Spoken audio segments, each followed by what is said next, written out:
माननीय सदस्यगण, मैं 18वें लोकसभा के सभी नवनिर्वाचित सदस्यों को बहुत बहुत बधाई और शुभकामनाएं देती हूँ। आप सभी यहाँ देश के मतदाताओं का विश्वास जीतकर आए हैं। देश सेवा और जन सेवा का ये सौभाग्य बहुत कम लोगों को मिलता है। मुझे पूरा विश्वास है आप राष्ट्र प्रथम की भावना के साथ अपना दायित्व निभाएंगे, 140 करोड़ देशवासियों की आकांक्षाओं की पूर्ति का माध्यम बनेंगे। मैं श्री ओम बिरला जी को लोकसभा के अध्यक्ष की गौरवपूर्ण भूमिका के निर्वहन के लिए शुभकामनाएं देती हूँ। उनके पास सार्वजनिक जीवन का बहुत व्यापक अनुभव है। मुझे विश्वास है कि वे लोकतांत्रिक परंपराओं को अपने कौशल से नई ऊंचाई से देने में सफल होंगे। माननीय सदस्यगण, मैं आज कोटि कोटि देशवासियों को की तरफ से भारत के चुनाव आयोग का भी आभार व्यक्त करती हूँ। ये दुनिया का सबसे बड़ा चुनाव था। करीब 64 करोड़ मतदाताओं ने उत्साह और उमंग के साथ अपना कर्तव्य निभाया है। इस बार भी महिलाओं ने बढ़ चढ़कर मतदान में हिस्सा लिया है। इस चुनाव की बहुत सुखद तस्वीर जम्मू कश्मीर में भी सामने आए हैं। कश्मीर घाटी में वोटिंग के अनेक दशकों के रिकॉर्ड टूटे हैं।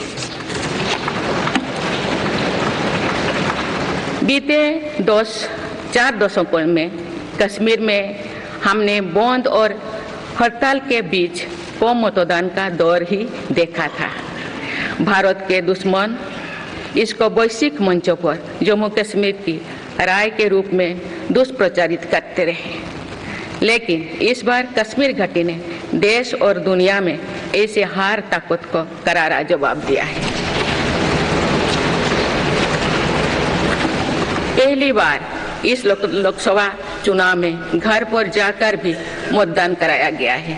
मैं लोकसभा चुनाव से जुड़ी हर कर्मी को सराहना करती हूं और अभिनंदन करती हूं।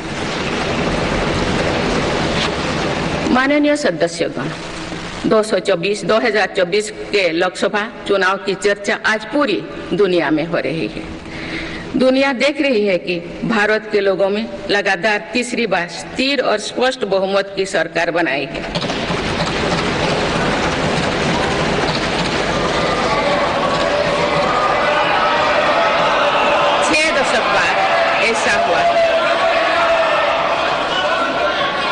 छह दशक बाद ऐसा हुआ है। ऐसा समय में जो भारत के लोगों की आकांक्षाएं सर्वोच्च स्तर पर है, लोगों ने मेरी सरकार पर लगातार तीसरी बार भरोसा जताया है।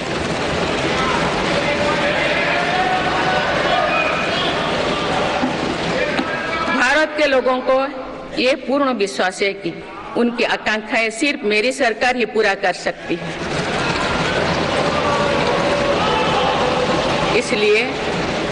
इसलिए 2024 का ये चुनाव नीति, नियत, निष्ठा और निर्णयों पर विश्वास का चुनाव रहा है। मजबूत और निर्णायक सरकार में विश्वास, सुशासन, स्थिरता और निरंतरता में विश्वास, ईमानदारी और कड़ी मेहनत में विश्वास, सुरक्षा और समृद्धि में विश्वास, सरकार की गारंटी और डिलीवरी पर विश्वास, विकसित भारत के संकल्प में विश्वास। मेरी सरकार ने 10 वर्षों से सेवा और सुशासन का जो मिशन जनाया है, ये उस पर मुहर है। ये जनादेश है कि भारत की विकसित बनाने का काम बिना रुके चलता रहे और भारत अपने लक्ष्यों की प्राप्ति करते रहे। माननीय सदस्यगण, 18वीं लोकसभा कई मायनों में एक ऐतिहासिक लोकसभा है। ये लोकसभा अमृतकाल के शुरुआती वर्षों में गठित हुई है। ये लोकसभा देश के संविधान को अपनाने के 75वें वर्षों की भी साक्षी बनेगी। मुझे विश्वास है कि इस लोकसभा में जन कल्याण के फसलों का नवीन अध्याय लिखा जाएगा। आगामी सत्र में मेरी सरकार अपने इस कार्यकाल का पहला बजट पेश करने जा रही है। ये बजट सरकार की दूरगामी नीतियों और फ्यूचरिस्टिक विजन का एक प्रभावी दस्तावेज होगा। इस बजट में बड़े आर्थिक और सामाजिक निर्णयों के साथ ही अनेक ऐतिहासिक कदम भी देखने को मिलेंगे। भारत के तेज विकास की जन आकांक्षाओं का पूरा करने के लिए रिफॉर्म्स की गति अब और तेज की जाएगी। मेरी सरकार का मत है कि दुनिया भर में निवेशकों को आकर्षित करने के लिए राज्यों में स्वस्थ स्पर्धा हो। यही कॉम्पिटिटिव कोऑपरेटिव फेडरलिज्म की सच्ची स्पिरिट है। राज्यों के विकास से देश का विकास, इसी भावना के साथ हम आगे बढ़ते रहेंगे। माननीय सदस्यगण, रिफॉर्म, परफॉर्म और ट्रांसफॉर्म के संकल्प ने आज भारत को दुनिया की सबसे तेजी से बढ़ने वाली अर्थव्यवस्था बना दिया है। 10 साल में भारत 11वें नंबर की अर्थव्यवस्था से ऊपर उठकर 5वें नंबर पर पहुंचा है। साल 2021 से लेकर साल 2024 के बीच भारत में औसतन 8% की रफ्तार से विकास किया है और ये ग्रोथ सामान्य समय में नहीं हुई है। बीती वर्षों में हमने 100 साल की सबसे बड़ी आपात देखी। वैश्विक महामारी के कालखंड और विश्व के अलग अलग कोने में चल रही संघर्षों के बावजूद भारत ने ये विकास दर हासिल की है। ये बीते 10 साल के रिफॉर्म्स और राष्ट्रहित में के लिए किए गए फैसला के कारण संभव है। आज भारत अकेले ही दुनिया की ग्रोथ में 15% का योगदान दे रही है। अब मेरी सरकार भारत को विश्व की तीसरे नंबर की इकोनॉमी बनाने में जुटी हुई है। इस लक्ष्य की प्राप्ति विकसित भारत की नींव को भी मजबूत करने में काम करेगी। माननीय सदस्यगण, मेरी सरकार अर्थव्यवस्था के तीनों स्तंभ मैन्युफैक्चरिंग, सर्विसेज और एग्रीकल्चर को बराबर महत्व दे रही है। PLI स्कीम्स और ईज ऑफ डूइंग बिजनेस से बड़े पैमाने पर निवेश और रोजगार के अवसर बढ़ रही है। पारंपरिक सेक्टर्स के साथ साथ सनराइज सेक्टर्स को भी मिशन मोड पर बढ़ावा दिया जा रहा है। चाहे सेमीकंडक्टर हो या सोलर हो, चाहे इलेक्ट्रिक व्हीकल हो या इलेक्ट्रॉनिक्स गुड्स हो, चाहे ग्रीन हाइड्रोजन हो या बैटरीज हो, चाहे एयरक्राफ्ट कैरियर्स हो या फाइटर जेट्स हो, भारत इन सब सेक्टर्स में अपना विस्तार कर रहा है। लॉजिस्टिक्स कॉस्ट को कम करने के लिए भी मेरी सरकार लगातार प्रयास कर रही है। सरकार सर्विस सेक्टर को भी मजबूत करने में जुटे हैं। आज IT से लेकर टूरिज्म तक, हेल्थ से लेकर वेलनेस तक हर सेक्टर में भारत लीडर बन रहा है और इससे बड़ी संख्या में रोजगार और स्वरोजगार के नए मौके बन रहे हैं। माननीय सदस्यगण, पिछले 10 वर्षों में मेरी सरकार द्वारा ग्रामीण अर्थव्यवस्था के हर पहलू पर बहुत जोर दिया गया है। गांव में कृषि आधारित उद्योगों, डेयरी और फिशरीज आधारित उद्योगों का विस्तार किया जा रहा है। इसमें भी सहकारिता को प्राथमिकता दी गई है। सरकार किसानों उत्पाद संघ, FPO और FACTS जैसे सरकारी संगठनों का एक बड़ा नेटवर्क बना रही है। छोटे किसानों की बड़ी समस्या भंडारण से जुड़े होती है, इसलिए मेरी सरकार ने सहकारिता क्षेत्र में दुनिया की सबसे बड़ी भंडारण योजना पर काम शुरू कर चुकी है। किसान अपने छोटे खर्चे पूरे करने के लिए इसके लिए PM किसान सम्मान निधि के तहत उन्हें 3,20,000 करोड़ रुपये से ज़्यादा राशि दे सकते हैं। मेरी सरकार के नए कार्यकाल के शुरुआत दिनों से ही किसानों को 20,000 करोड़ रुपया से अधिक की राशि ट्रांसफर की जा चुकी है। सरकार ने खरीफ फसलों के लिए एमएसपी में भी रिकॉर्ड वृद्धि की है। माननीय सदस्यगण, आज का भारत अपनी वर्तमान जरूरतों को ध्यान में रखते हुए अपनी कृषि व्यवस्था में बदलाव कर रहा है। हम ज़्यादा से ज़्यादा आत्मनिर्भर हो और ज़्यादा से ज़्यादा निर्यात से किसानों की आमदनी बढ़े, इस सोच के साथ नीतियाँ बनाई गई है, निर्णय लिए गए हैं। जैसे भारत दलहन और तिलहन में दूसरे देशों पर निर्भरता कम करने के लिए देश के किसानों को हर संभव मदद दे रहे हैं। ग्लोबल मार्केट में किस तरह के फूड प्रोडक्ट की डिमांड ज़्यादा है, इसके आधार पर नई रणनीति बनाई जा रही है।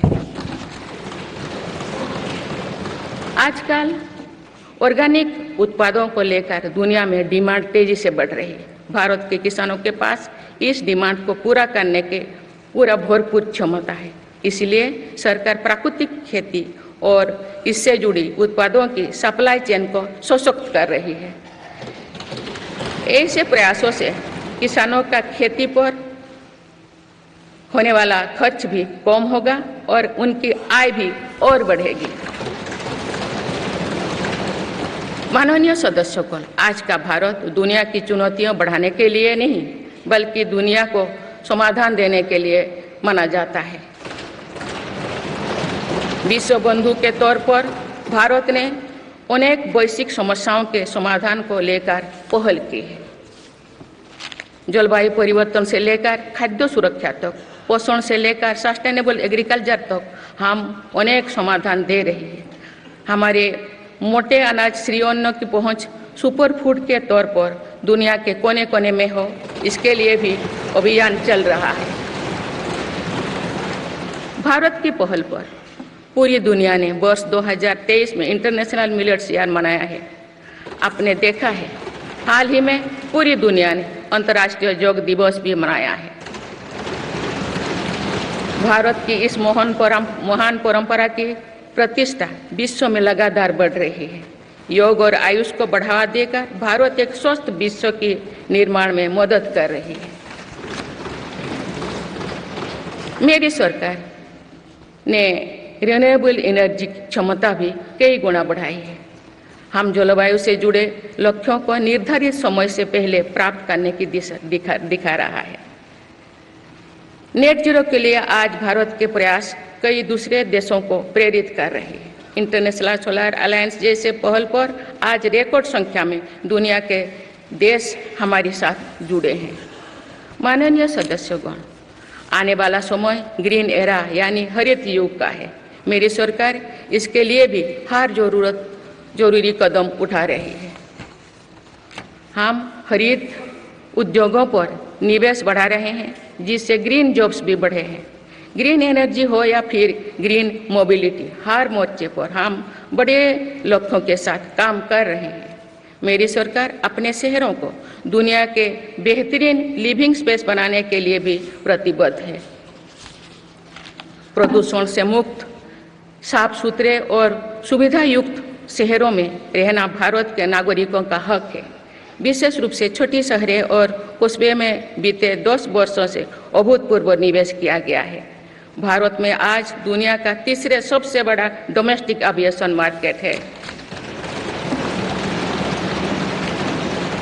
अप्रैल 2014 में भारत में सिर्फ 209 एयरलाइन रूट्स थे।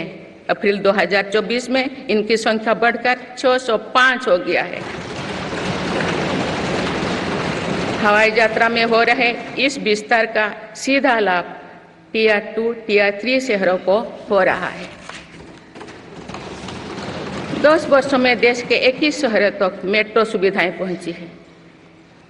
वंदे मेट्रो जैसे कई योजनाएं पर काम चल रही है। भारत का पब्लिक ट्रांसपोर्ट दुनिया में बेहतरीन हो, इस लक्ष्य के साथ मेरी सरकार काम कर रही है।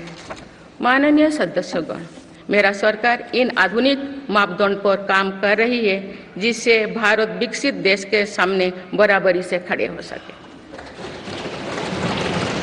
इंफ्रास्ट्रक्चर का विकास इस दिशा में बदलते भारत की नई तस्वीर के रूप में उभारा है। मेरी सरकार ने 10 वर्षों में पीएम ग्रामीण सड़क योजना के तहत गांव में 3,80,000 किलोमीटर से ज़्यादा सड़कें बनाई। आज भारत में नेशनल हाईवेज और एक्सप्रेसवेज का जाल बिछ रहा है। नेशनल हाईवेज बनाने की गति में भी 2 गुनी से अधिक की वृद्धि हुई है। अहमदाबाद मुंबई के बीच हाई स्पीड रेल इकोसिस्टम का निर्माण कार्य भी तेजी से आगे बढ़ रहे हैं। मेरी सरकार ने उत्तर, दक्षिण और पूर्वी भारत के बुलेट ट्रेन कॉरिडोर्स के लिए फिजिबिलिटी स्टडीज शुरू करने का फैसला किया है। पहली बार देश में अंतर्देशीय जल मार्गों के विकास पर इतने व्यापक रूप से काम शुरू हुआ है। इसका बड़ा लाभ नॉर्थ ईस्ट को होगा। मेरी सरकार ने नॉर्थ ईस्ट के विकास के लिए 10 वर्षों में आवंटन में 4 गुना से अधिक की वृद्धि की है। सरकार इस क्षेत्र को एक्ट ईस्ट पॉलिसी के तहत स्ट्रेटेजिक गेटवेज बनाने के लिए काम कर रही है। नॉर्थ ईस्ट में हर तरह की कनेक्टिविटी का बढ़ाया जा रहा है। शिक्षा, स्वास्थ्य, पर्यटन, रोजगार, हर क्षेत्र में विकास कार्यों को आगे बढ़ाया जा रहा है। असम में 27,000 करोड़ रुपया की लागत से सेमीकंडक्टर प्लांट बनाया जा रहा है। यानी north east made in India chips को भी सेंटर होने वाला है। मेरी सरकार नॉर्थ ईस्ट में स्थायी शांति के लिए निरंतर काम कर रही है। पिछले इस 10 वर्षों में अनेक पुराने विवादों को हल किया गया, अनेक अहम समझौते हुए हैं। नॉर्थ ईस्ट में अशांत क्षेत्रों में तेज विकास करके चरणबद्ध तरीके से अफवाह हटाने का काम भी जारी है। देश के हर क्षेत्रों में विकास के नए आयाम भारत के भविष्य का उद्घोष कर रहे हैं। माननीय सदस्य, वुमेन लेड डेवलपमेंट के लिए समर्पित मेरी सरकार ने महिला सशक्तिकरण के एक नई युग की शुरुआत की है। देश की नारी शक्ति लंबे समय तक लोकसभा और विधानसभा में अधिक भागीदारी की मांग कर रही थी। आप उनके पास नारी शक्ति बंधन अधिनियम की ताकत है। सरकार की योजनाओं की वजह से पिछले 1 दशक में महिलाओं का आर्थिक सामर्थ्य बढ़ा है। आप जानते हैं कि बीते 10 वर्षों में बने 4 करोड़ पीएम आवास में से ज्यादातर महिलाओं के नाम ही आवंटित हुई है। आप तीसरी कार्यकाल के शुरुआत में ही सरकार ने 3 करोड़ नए घर बनाने की स्वीकृति दे दी है।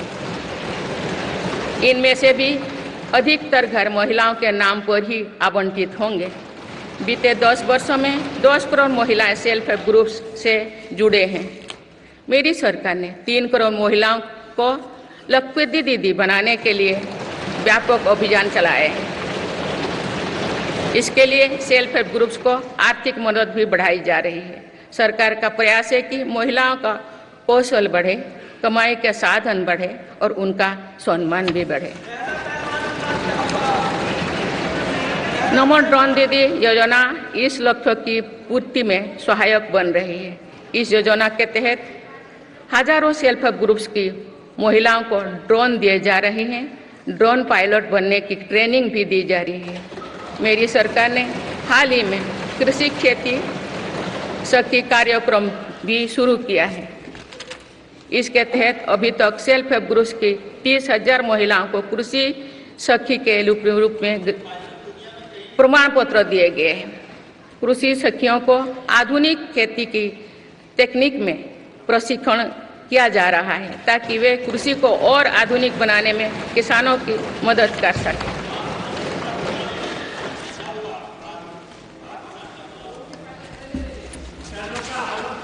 माननीय सदस्यगण, मेरी सरकार का ये भी प्रयास है कि महिलाएं अधिक से अधिक बचत कर सकें। बैंक खातों में जमा राशि पर बेटियों को ज़्यादा ब्याज देने वाला सुकन्या समृद्धि योजना की लोकप्रियता से हम परिचित हैं। मुफ्त राशन और सस्ते गैस सिलेंडर की योजना से महिलाओं को बहुत लाभ हो रहा है। अब मेरी सरकार बिजली का बिल जीरो करने और बिजली बेचकर कमाई करने की योजना भी लाई है। पीएम सूर्यघर मुफ्त बिजली योजना के तहत घर की छत पर सोलर पैनल लगाए जा रहे हैं। इसके लिए मेरी सरकार प्रति परिवार 78,000 रुपया तक की मदद कर रही है। इतने कम समय में 1 करोड़ से ज़्यादा परिवार इन योजना में रजिस्टर कर चुके हैं। जिन घरों में सोलर पैनल लग चुके हैं, अब वहां बिजली का बिल जीरो हो गया है। माननीय सदस्यगण, विकसित भारत का निर्माण तभी संभव है जब देश के गरीब, युवा, नारी शक्ति और किसान सशक्त होंगे। इसलिए मेरी सरकार की योजनाओं में सर्वोच्च प्राथमिकता इन्हीं 4 स्तंभों को दी जा रही है। हमारी कोशिश इन तो हर सरकारी योजना का लाभ पहुंचाने की है और यही सैचुरेशन को की अप्रोच भी है। जो भारत इस इच्छा शक्ति के साथ काम कर रही है कि सरकारी योजना से एक भी व्यक्ति छूटे नहीं, तो इसका लाभ सभी को होता है। सरकार की योजनाओं एवं सैचुरेशन अप्रोच के कारण ही 10 वर्षों में 25 करोड़ भारतीय गरीबी से बाहर निकले। इसमें अनुसूचित जाति, अनुसूचित जनजाति, पिछले वर्ग, हर समाज, हर क्षेत्र के परिवार है। 10 वर्षों में लास्ट माइल डिलीवरी पर फोकस ने इन वर्गों का जीवन बदल दिया है। विशेषकर आदिवासी समाज में ये बदलाव और भी स्पष्ट नजर आ रहा है। 24,000 करोड़ रुपया से अधिक की पीएम जनमन जैसी योजना आज अति पिछड़े जनजातीय समूह के उत्थान का माध्यम बन रही है। सरकार पीएम सूरज पटल के माध्यम से वंचित वर्गों तक आजीविका के अवसरों को पहुंचाने के लिए सुलभ ऋण भी उपलब्ध करा रही है। मेरी सरकार दिव्यांग भाइयों और बहनों के लिए किफायती और स्वदेशी सहायक उपकरण विकसित कर रही है। देश भर में प्रधानमंत्री दिव्याशा केंद्रों का भी विस्तार किया जा रहा है। वंचितों की सेवा का ये संकल्प ही सच्चा सामाजिक न्याय है। माननीय सदस्यगण, देश की श्रम शक्ति के सम्मान के लिए श्रमिक बंधुओं का कल्याण और सशक्तिकरण मेरी सरकार की प्राथमिकता है। मेरी सरकार श्रमिकों के लिए सामाजिक सुरक्षा योजनाओं को एकीकृत कर रही है। डिजिटल इंडिया तथा डाकघरों के नेटवर्क का उपयोग करके दुर्घटना और जीवन बीमा के कवरेज को बढ़ाने का काम हो रहा है। पीएम स्वनिधि का विस्तार किया जाएगा और ग्रामीणों और सेमी अर्बन क्षेत्रों के रेहड़ी पटरी वाले भाइयों बहनों को भी इसके दायरे में लाया जाएगा। माननीय सदस्यगण, बाबा साहेब डॉक्टर भीमराव अंबेडकर का मानना था कि किसी भी समाज की प्रगति समाज के निचले तबके की प्रगति पर निर्भर करती है। पिछले 10 वर्षों में राष्ट्र की उपलब्धियों और विकास का आधार गरीब का सशक्तिकरण रहा है। मेरी सरकार ने पहली बार गरीब को ये एहसास करवाया कि सरकार उनकी सेवा में है। कोरोना के कठिन समय में सरकार ने 80 करोड़ लोगों को मुफ्त राशन देने के लिए पीएम गरीब कल्याण अन्न योजना शुरू की। इस योजना का लाभ उन परिवारों को भी मिल रहा है जो गरीबी से बाहर निकले हैं, ताकि उनके कदम वापस पीछे ना जाए। स्वच्छ भारत अभियान में भी गरीब के जीवन की गरिमा से लेकर उसके स्वास्थ्य तक का राष्ट्रीय महत्व का विषय बनाया है। पहली बार देश में करोड़ों गरीबों के लिए शौचालय बनाया गया है।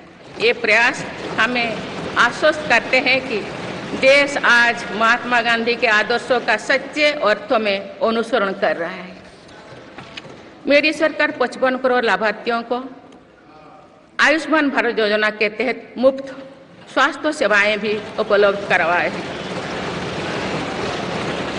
देश में 25,000 जन औषधि केंद्रों को खोलने का काम भी तेजी से चल रहा है। आप इस क्षेत्र में सरकार एक और निर्णय लेने जा रही है। आप आयुष्मान भारत योजना के तहत मुफ्त इलाज का लाभ 70 वर्ष से अधिक उम्र के सभी बुजुर्गों को भी मिलेगा। माननीय सदस्यगण, अक्सर विरोधपूर्वक मानसिकता और संकीर्ण स्वार्थ के कारण लोकतंत्र की मूल भावना का बहुत अहित हुआ है। इसका प्रभाव संसदीय प्रणाली पर भी पड़ता है और देश की विकास यात्रा पर भी पड़ता है। देश में कई दशकों तक अस्थिर सरकार के दौर में कई सरकारें चाहते हुए भी ना रिफॉर्म कर पाए और ना ही आवश्यक निर्णय ले पाए। भारत की जनता ने निर्णायक बनकर इस स्थिति को बदला है।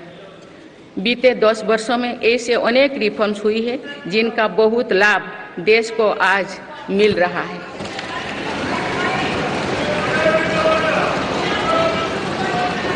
जब ये रिफॉर्म्स किए जा रहे थे तो भी इनका विरोध किया गया था। नकारात्मकता फैसले की कोशिश की गई थी, लेकिन ये सारे रिफॉर्म्स समय की कसौटी पर खरे साबित हुए हैं। 2 साल पहले भारत के बैंकिंग सेक्टर को डूबने से बचाने के लिए सरकार ने बैंकिंग रिफॉर्म्स किए, आईबीसी जैसी कानून बनाए। आज इन्हीं रिफॉर्म्स ने भारत के बैंकिंग सेक्टर को दुनिया के सबसे मजबूत बैंकिंग सेक्टर में से एक बना लिया है। हमारे सार्वजनिक क्षेत्रों के बैंक आज मजबूत और लाभदायक है। सार्वजनिक क्षेत्रों के बैंकों के लाभ 2023-24 में 1.4 लाख करोड़ रुपये को पार कर गया, जो पिछले वर्षों की तुलना में 35% अधिक है। हमारे बैंकों की मजबूती उन्हें ऋण आधार का विस्तार करने और राष्ट्र के आर्थिक विकास में योगदान करने के लिए सक्षम बनाती है। सरकारी बैंकों का एनपीए भी लगातार कम हो रही है। आज एसबीआई रिकॉर्ड मुनाफे पर है। आज एलआईसी पहले से कहीं अधिक मजबूत है। आज एचएएल भी देश की डिफेंस इंडस्ट्री को ताकत दे रही है। आज जीएसटी भारत की इकोनॉमी को फॉर्मलाइज करने का, व्यापार कारोबार को आसान बनाने का माध्यम बना रहे हैं। अप्रैल महीने में पहली बार जीएसटी कलेक्शन ने 2 लाख करोड़ रुपए का स्तर पार कर गया है। इससे राज्यों की आर्थिक ताकत भी बढ़ी है। डिजिटल इंडिया और डिजिटल पेमेंट्स के प्रति भी आज पूरा विश्व आकर्षित हो रही है। माननीय सदस्यगण, एक सशक्त भारत के लिए हमारे सैन्य बलों में आधुनिकता जरूरी है। युद्ध की स्थिति में हम सर्वश्रेष्ठ रहें, इसके लिए सेनाओं में रिफॉर्म्स की प्रक्रिया निरंतर जारी रहनी चाहिए। इसी सोच के साथ मेरी सरकार ने बीते 10 वर्षों में डिफेंस सेक्टर में अनेक रिफॉर्म्स किए हैं। जीडीएस जैसे रिफॉर्म्स ने हमारी सेनाओं को नई मजबूती दी है। मेरी सरकार ने डिफेंस सेक्टर को आत्मनिर्भर बनाने के कई महत्वपूर्ण कदम उठाए हैं। ऑर्डिनेंस फैक्ट्रीज के रिफॉर्म से डिफेंस सेक्टर को बहुत लाभ हुआ है। 40 से अधिक ऑर्डिनेंस फैक्ट्रीज को 7 निगमों में संगठित करने से उनकी क्षमता और दक्षता दोनों बढ़ी है। ऐसे ही रिफॉर्म्स के कारण भारत आज 1 लाख करोड़ रुपये से अधिक की डिफेंस मैन्युफैक्चरिंग कर रहा है। पिछले एक दशक में हमारे डिफेंस एक्सपोर्ट 18 गुना अधिक होकर 21,000 करोड़ रुपया तक पहुंच चुका है। फिलीपींस के साथ ब्रह्मास मिसाइल का रक्षा सौदा डिफेंस एक्सपोर्ट के क्षेत्र में भारत की पहचान मजबूत कर रहा है। सरकार ने युवाओं और उनके स्टार्टअप्स को बढ़ावा देकर आत्मनिर्भर डिफेंस सेक्टर की मजबूत नींव तैयार की है। मेरी सरकार उत्तर प्रदेश और तमिलनाडु में 2 डिफेंस कॉरिडोर्स भी विकसित कर रही है। हम सभी के लिए एक खुशी की बात है कि पिछले वर्ष हमारी सैन्य जरूरतों की लगभग 70% खरीद भारतीय उद्योगों से ही की गई है।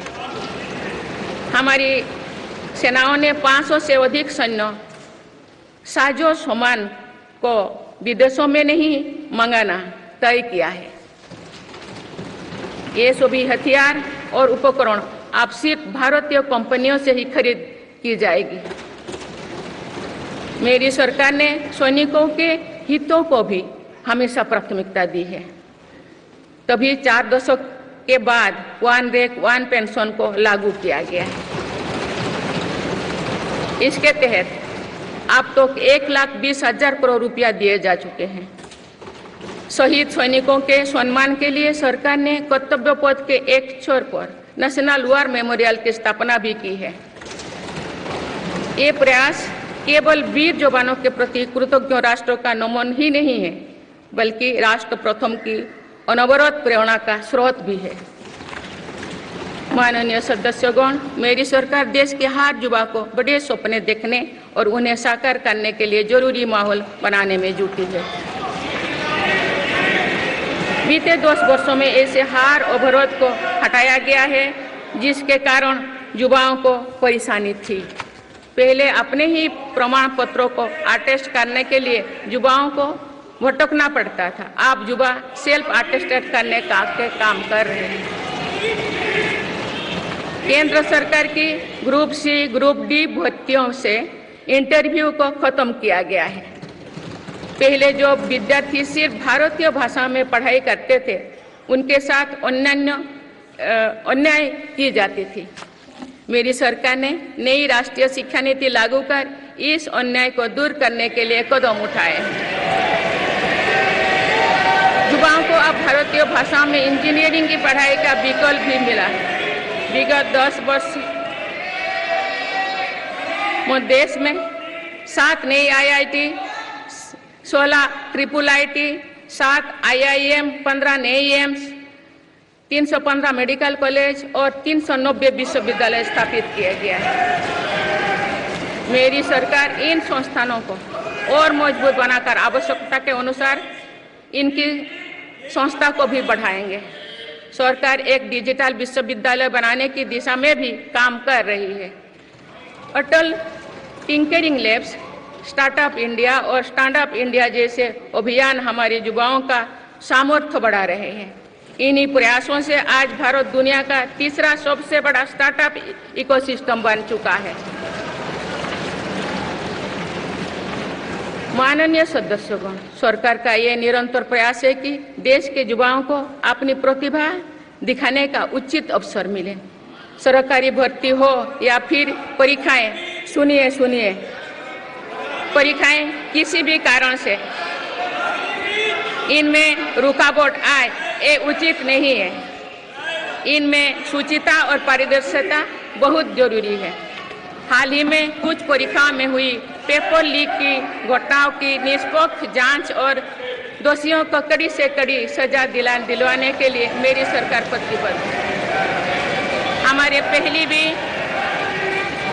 इससे पहले भी हमने देखा है कि कई राज्यों में पेपर लीक की घटनाएं होती रही है। इस पर दलीय राजनीति से ऊपर उठकर देशव्यापी ठोस उपाय करने की जरूरत है। संसद ने भी परीक्षा में होने वाली गड़बड़ियों के विरुद्ध एक सख्त कानून बनाया है। मेरी सरकार परीक्षाओं से जुड़ी संस्थाओं, उनके कामकाज के तरीके, परीक्षा प्रक्रिया सभी में बड़ी सुधार करने की दिशा में काम कर रही है। माननीय सदस्यगण, मेरी सरकार ने युवाओं की राष्ट्र निर्माण में भागीदारी और बढ़ाने के लिए मेरा युवा भारत माय भारत अभियान की शुरुआत भी की है। इसमें अब तक 1.5 करोड़ से अधिक युवाओं का पंजीकरण हो चुका है। इस पहल से युवाओं में नेतृत्व कौशल और सेवा भावना का बीजारोपण होगा। आज हमारे युवाओं को खेलों में भी आगे बढ़ने के नए अवसर मिल रहे हैं। मेरी सरकार के प्रभावी प्रयासों का परिणाम है कि भारत के युवा खिलाड़ी वैश्विक मंचों पर रिकॉर्ड संख्या में मेडल्स जीत रहे हैं। कुछ ही दिनों बाद पेरिस ओलंपिक्स में भी शुरू होने वाले जा रहे हैं। ओलंपिक्स में देश का प्रतिनिधित्व करने वाले हर खिलाड़ी पर हमें गर्व है। मैं उन्हें अपनी शुभकामनाएं देती हूँ। इन उपलब्धियों को और आगे ले जाने के लिए भारतीय ओलंपिक संघ 2036 ओलंपिक्स खेलों की मेजबानी की तैयारी भी कर रही है। माननीय सदस्यगण, जुलाई की 1 तारीख से देश में भारतीय न्याय संहिता भी लागू हो जाएगी।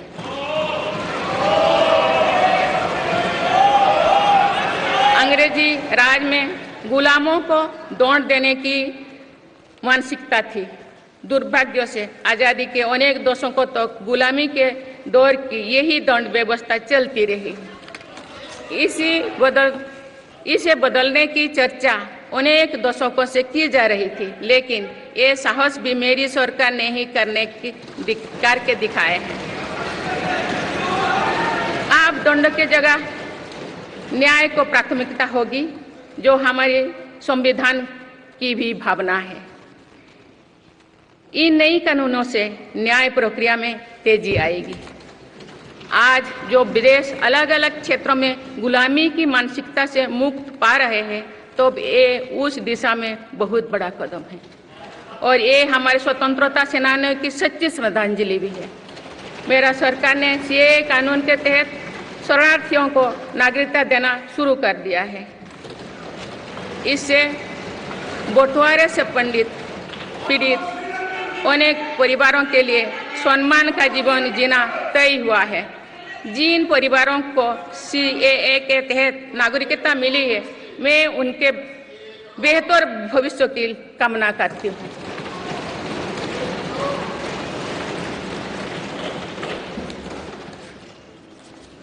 माननीय सदस्यगण, मेरी सरकार भविष्य निर्माण के प्रयासों के साथ ही भारतीय संस्कृति के वैभव और विरासत को फिर से स्थापित कर रही है।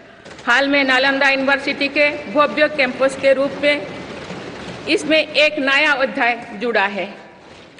नालंदा सिर्फ एक यूनिवर्सिटी मात्र नहीं थी, बल्कि वे वैश्विक ज्ञान केंद्र के रूप में भारत के गौरवशाली अतीत का प्रमाण थी। मुझे विश्वास है कि नई नालंदा यूनिवर्सिटी भारत को ग्लोबल नॉलेज हब बनाने में सहायक सिद्ध होगी।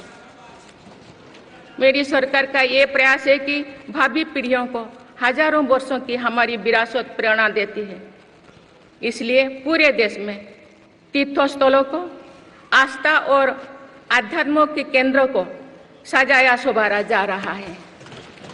माननीय सदस्यगण, मेरी सरकार विकास के साथ ही विरासत पर भी उतना ही गर्व करते हुए काम कर रही है। विरासत पर गर्व का ये संकल्प आज अनुसूचित जाति, अनुसूचित जनजाति, वंचित वर्ग और सर्व समाज के गौरव का प्रतीक बन रहा है।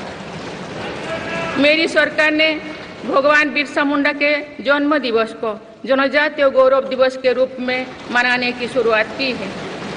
अब अगले वर्ष भगवान बिरसा मुंडा की 150वीं जयंती के पूरे देश में धूमधाम से मनाया जाएगा। देश रानी दुर्गावती की 500वीं जयंती को भी व्यापक स्तर पर मना रहा है। पिछले महीने ही देश ने रानी अहिल्याबाई होलकर की 300वीं जयंती का साल भर चलने वाला महोत्सव भी शुरू किया गया है। इससे पहले सरकार गुरु नानक देव जी का 550वां और गुरु गोविंद सिंह जी का 350वां प्रकाश पर्व भी धूमधाम से मना चुके हैं। एक भारत श्रेष्ठ भारत के भाव से काशी तमिल संगमम, सौराष्ट्र तमिल संगमम जैसी उत्सवों की परिपाटी भी मेरी ही सरकार ने शुरू की है। इन आयोजनों से हमारी नई पीढ़ियों को राष्ट्र निर्माण की प्रेरणा मिलती है और राष्ट्र पर गौरव का भाव और मजबूत होता है। माननीय सदस्यगण, हमारी सफलताएं हमारी साझी धरोहर है, इसीलिए उन्हें अपनाने में संकोच नहीं, स्वाभिमान होना चाहिए। आज अनेक सेक्टर्स में भारत बहुत अच्छा प्रदर्शन कर रहा है।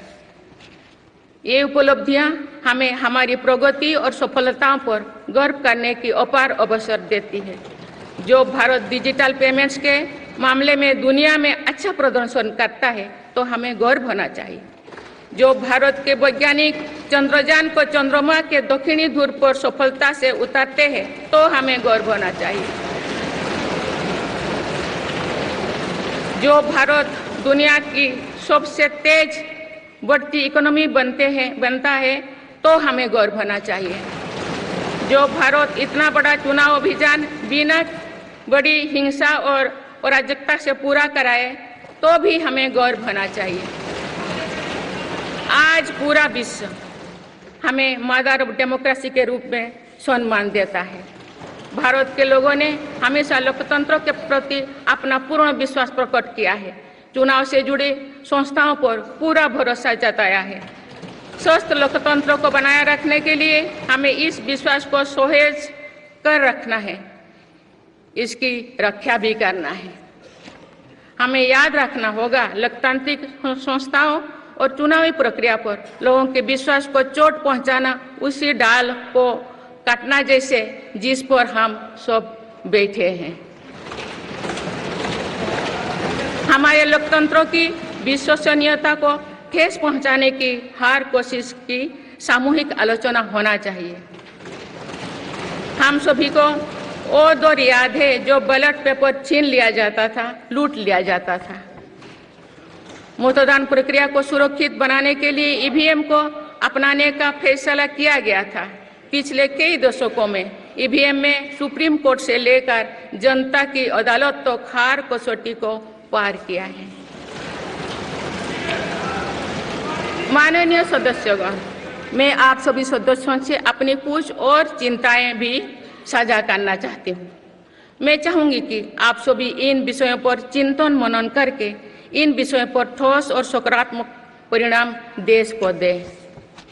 आज की संचार क्रांति के युग है में विघटनकारी ताकतें लोकतंत्र को कमजोर करने और समाज में दरार डालने की साजिश रच रहे हैं। ये ताकतें देश के भीतर भी है और देश के बाहर भी संचालित हो रहे हैं। इसके द्वारा अफवाह फैलाने का, जनता को भ्रम में डालने का, मिस इन्फॉर्मेशन का सहारा लिया जा रहा है। इस स्थिति को ऐसे ही बेरोक टोक नहीं चलने दिया जा सकता है। आज के समय में टेक्नोलॉजी हर दिन और उन्नत हो रही है। ऐसे में मानवता के विरुद्ध इनका गलत उपयोग बहुत घातक है। भारत ने विश्व मंच पर भी इन चिंताओं को प्रकट किया है और एक ग्लोबल फ्रेमवर्क की वकालत की है। हम सभी का दायित्व है कि इन प्रवृत्ति को रोके, इस चुनौती से निपटने के लिए नए रास्ते खोजें। माननीय सदस्यगण, 21वीं सदी के इस तीसरे दशक में आज ग्लोबल ऑर्डर एक नया शक्ल ले रहा है। मेरी सरकार के प्रयासों से आज भारत विश्व बंधु के रूप में दुनिया को नया भरोसा दे रही है। मानव केंद्रित अप्रोच रखने की वजह से भारत आज किसी भी संकट के समय फास्ट रेस्पॉन्डर और ग्लोबल साउथ की बुलंद आवाज बना है। कोरोना का महासंकट हो, भूकंप जैसी कोई त्रासदी हो या फिर युद्धों की स्थितियां, भारत मानवता को बचाने में आगे रहा है। भारत को देखने का विश्व का नजरिया कैसे बदला है, ये इताली में हुई G7 समिट में भी हम सभी ने अनुभव किया है। भारत ने अपनी G20 अध्यक्षता के दौरान भी विश्व को अनेक मुद्दों पर एकजुट किया है। भारत की अध्यक्षता के दौरान ही अफ्रीकन यूनियन को G20 का स्थायी सदस्य बनाया गया है। इससे अफ्रीका महाद्वीप के साथ साथ पूरे ग्लोबल साउथ का भरोसा मजबूत हुआ है। नेबरहुड फास्ट पॉलिसी में चलते हुए भारत ने पड़ोसी देशों के साथ अपने रिश्तों को मजबूत किया है।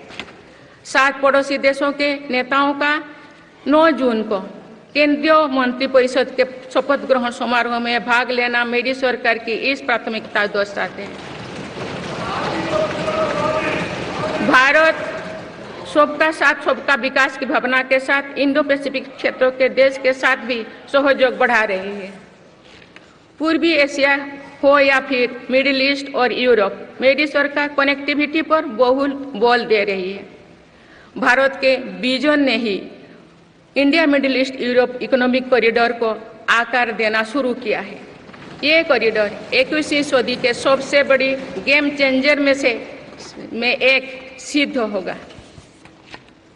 माननीय सदस्यगण, आने वाला कुछ महीने में भारत एक गणतंत्र के रूप में 75वें वर्ष पूरी करने जा रहे हैं। भारत का संविधान बीते दशकों में हर कसौटी पर खरा उतरा है। जब संविधान बन रहा था तो भी दुनिया में ऐसे ताकतें थे जो भारत के असफल होने की कामना कर रही थी। देश में संविधान लागू होने के बाद भी संविधान पर अनेक बार हमले हुए हैं। आज 27 जून है। 25 जून 1975 को लागू हुआ आपातकाल संविधान पर सीधे हमले का सबसे बड़ा और काला अध्याय था।